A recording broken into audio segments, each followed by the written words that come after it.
Мы сейчас потеряли вот этот образ телегонии, законов Рита. Это эффект первого мужчины.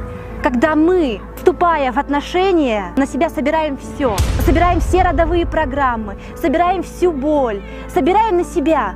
Девица это считывает сразу, моментально, в первый просто половой акт. А дальше, если она с ним рассталась, приходит второй, с него снимается так же. И вот такие слои начинают наслаиваться. А дальше мы хотим рожать здоровых детей. Поэтому в нашей культуре очень важным аспектом и знанием было это законы Рита, когда выбирали себе обязательно девицу, которая была чиста. Нужно стремиться к чистоте. Не поддавайтесь этой программе уничтожения нашего народа. Храните свою чистоту для единственного своего.